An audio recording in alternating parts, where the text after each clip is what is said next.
it was the first book, if I remember, the reason it's called the 27 ingredient chili con carne murder in part is that it is set here in the Southwest. The Riches, I gather, had quite a lot of money and lived, isn't the first one set in Iowa? Yes, it is. Mrs. Rich was born in Waterloo, Iowa, and she modeled a town, I can't remember the name of the town that she uses in her first book, but she set it essentially in her hometown, but called it something else. Right, and then when she wrote The Baked Bean Supper Murder, that was Boston. Well, that was actually Maine. Was Maine, okay, but it was New England anyway. And then Nantucket in the it's the Nantucket Diet Murders, yes. Oddly enough, that one has stayed in print much, much longer. I don't know if they just happened to print a gazillion of them and then, or why, but you could go on buying it for years. It's puzzled me that they haven't kept the other two in print. I think the Cooking School Murders particularly would continue to sell for a long time. I do too, and especially when they have done, your novels and the paperbacks, it would have made, seems to me, some sense to have had the entire group, but. Yeah, it would have helped if I had written them faster than I did. If I had come out with those books, bam, bam, bam, I think they would have been more likely to keep her earlier books in print, because you know how bringing out a new book every year reinforces the backlist. Right. But since I was not able to do that, I think that may, unfortunately, have affected the earlier books as well. That's a good point, because you did, it was about, what, 7, 8 years? It was a long total? time between books. Yeah, probably total, it probably was 7 or 8 years, because I was doing other things too.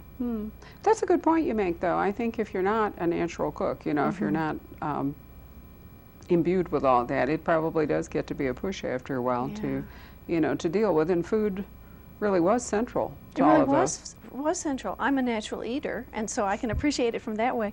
And I have done I did do things to prepare for that book that really helped me get in the mood. I remember when I worked on 27 Ingredient, I went to my local grocery store and I picked out all the strange-looking vegetables that I could find, things like kohlrabi that I'd never heard of, and I looked at them in terms of their potential for use as a murder weapon, and I would open them and smell them and feel them and just get into the sensory experience of the food.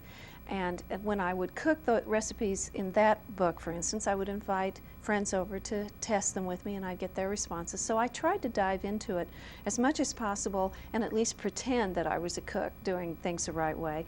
And it was fun. I enjoyed that part of it. When you published The Secret Ingredient Murders, which was last January, once again, lucky us, you came to see us, that one was set in Rhode Island? Yes. And that was, it turns out, was it actually a place where the Riches did summer, or did you just sort of build that into Eugenia Potter's life? We built that into Eugenia Potter's life, and it was the funniest thing, Barbara. It's one of those funny coincidences that you're always coming across when you write a book. You think you're making something up, and then you find out that there's some magical connection. When Sally and I picked Rhode Island, we picked it because we were charmed by the idea of setting a cozy mystery in the smallest state in the Union. And little did we know when we started to write that the Rhode Islanders consider themselves to be real foodies. They consider themselves to be one of the food states of the Union. They have great idiosyncratic foods that they fix, and they have their own special kind of pizza and their own special kind of donuts. And there's a culinary institute, a very famous culinary institute at the University of Rhode Island, and we didn't even know about that.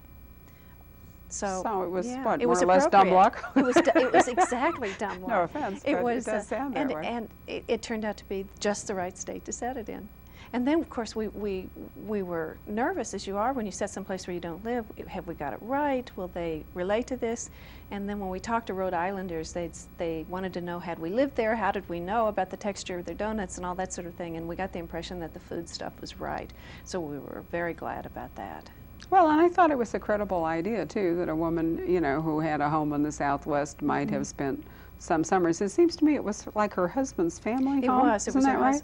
That's right. Her husband had family there, actually, and so she was going to Rhode Island to kind of take care of some problems with that family. Was Eugenia a widow throughout the entire series? Yes, she was. Her husband had been dead, I believe, 10 years at the time that the series started. And so her love interest, Jed, who appears in the 27 ingredient chili con carne murders, I didn't make Jed up. Jed had been referred to in an earlier book, and Mrs. Rich had intended for him to show up in this book and for there to be a renewal of romance between them. And when I went ahead and used that, women of that age, that's one of the things they really liked. They liked the idea that the 63-year-old woman was actually shown having a romantic interest and was alive and vital. I learned a lot about attitudes toward women in their 60s and 70s by writing the series. When I started the series, I was 46, and I'm a lot closer to the other side of it now. And it was kind of a shock to find out how old, particularly younger people, tended to think that women in their 60s were. Much older than women in their 60s really are.